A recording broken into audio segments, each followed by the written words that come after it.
Toujours sur la route panoramique du Hardanger, la spectaculaire cascade de Skjervsfossen. Elle possède des chutes jumelles plongeant d'une hauteur de 150 mètres. Possibilité de prendre une douche au pied de la cascade.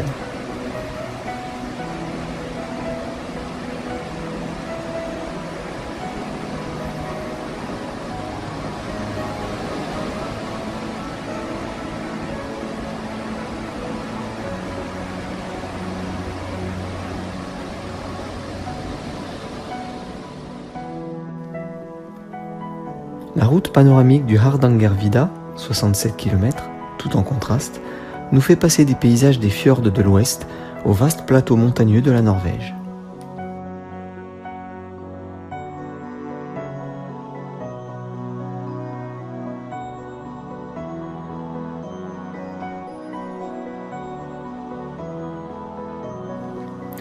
Voringsfossen est peut-être la cascade la plus connue.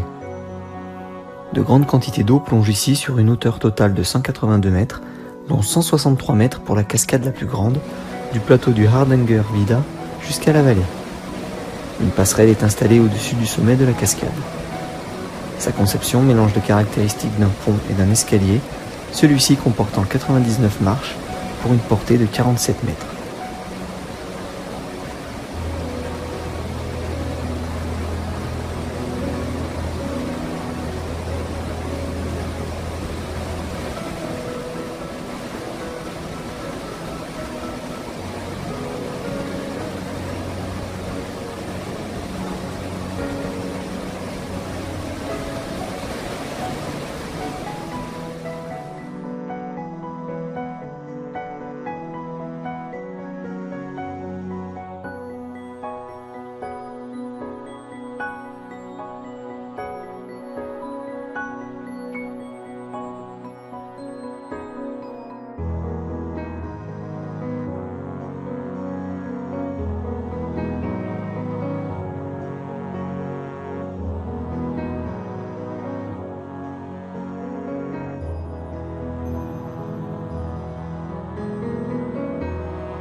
Après avoir traversé le Hardangervidda, la route descend dans la vallée du Numedal.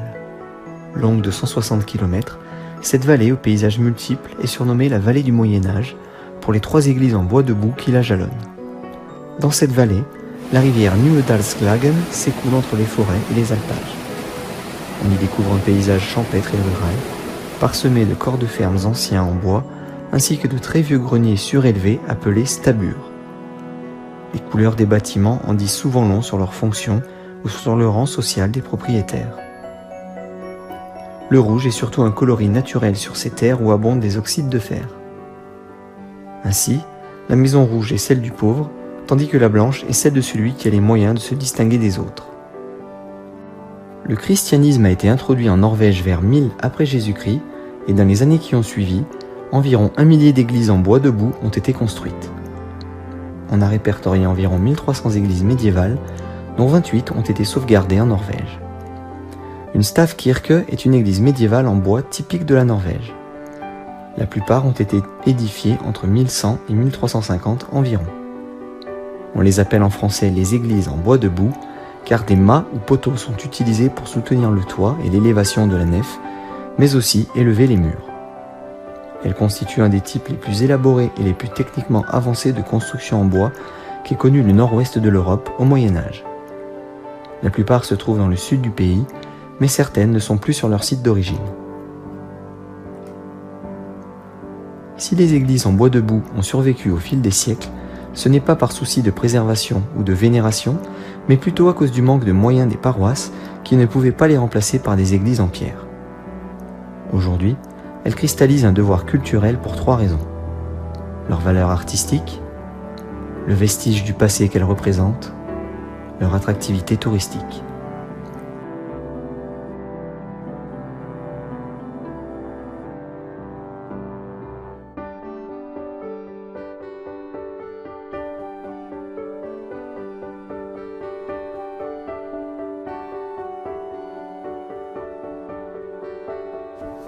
À 180 km au nord d'Oslo, sur la rive occidentale du lac Mjøsa, Lillehammer n'en finit pas d'entretenir la nostalgie des JO de 1994, qui furent, au dire des spécialistes, les plus fervents de l'histoire des JO d'hiver.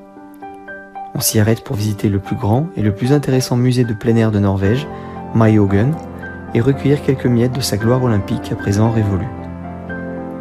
Depuis la terrasse au sommet du tremplin, vue superbe sur la ville et le lac Mjøsa. Le matin, vers 10h, les sauteurs s'entraînent.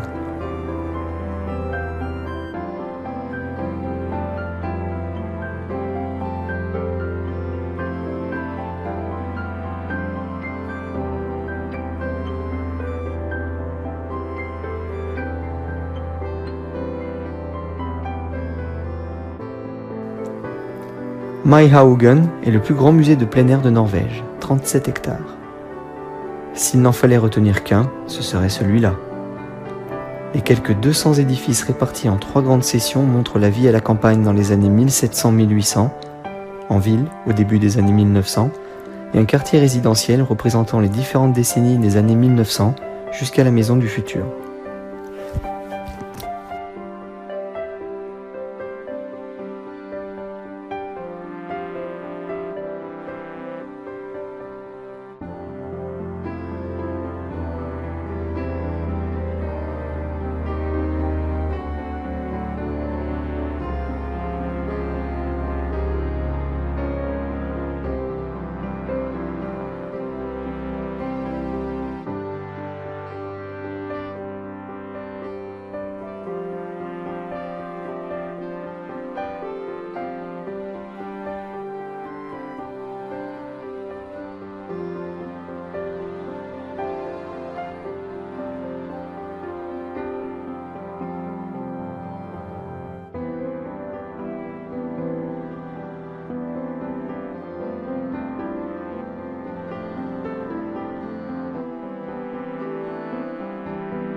L'église paroissiale de Ringelu, construite vers 1220, a été restaurée au XVIIe siècle et dotée de ce si singulier clocher sans de bœuf.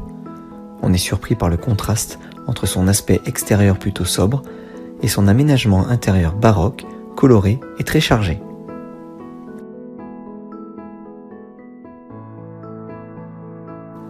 La route panoramique de Rondane, 75 km, offre une rencontre rapprochée avec la nature norvégienne entre haute montagne et paysages culturels anciens.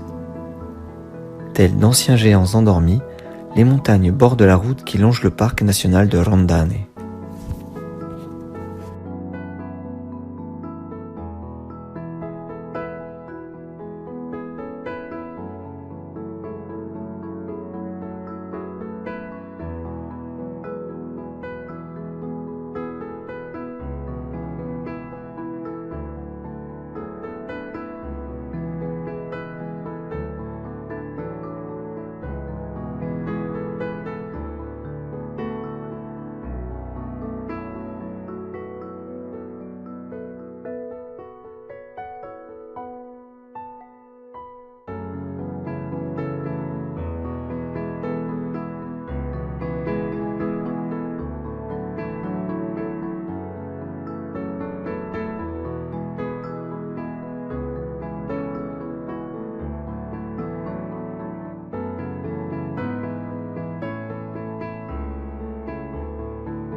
Les mines de Folldal sont l'un des plus importants sites du patrimoine industriel de Norvège.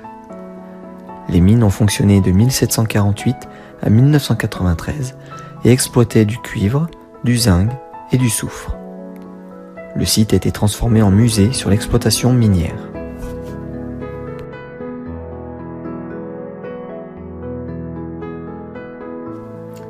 Røros doit sa fondation en 1646 à la découverte d'un gisement de cuivre. Plus de 3 siècles d'exploitation minière, jusqu'en 1977, y forgèrent une culture originale, fondée sur l'extraction du cuivre dans une région isolée de plaine montagneuse, au climat très rigoureux. Røros est à ce point unique qu'elle est inscrite sur la liste du patrimoine mondial de l'UNESCO.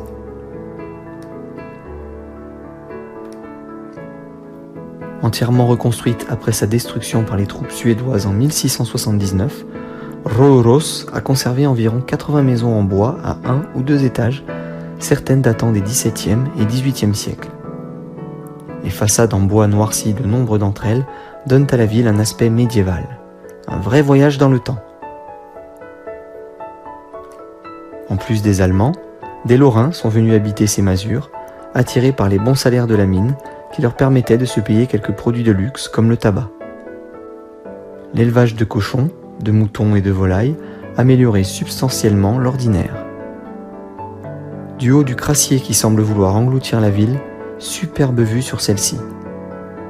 Interdiction de ramasser des résidus de cuivre, ils font partie du patrimoine protégé, en souvenir de la souffrance et des conditions de travail des mineurs.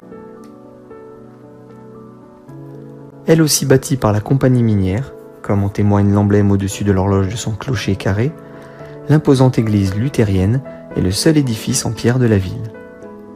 L'intérieur est en bois, avec des parties peintes en faux marbre.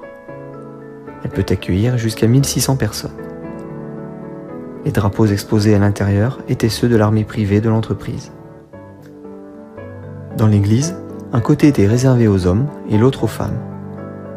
Les plus riches se mettaient devant et les pauvres à l'arrière. Les plus pauvres de la cité minière devaient se mettre sur les balcons, au fond desquels prenaient place les prostituées.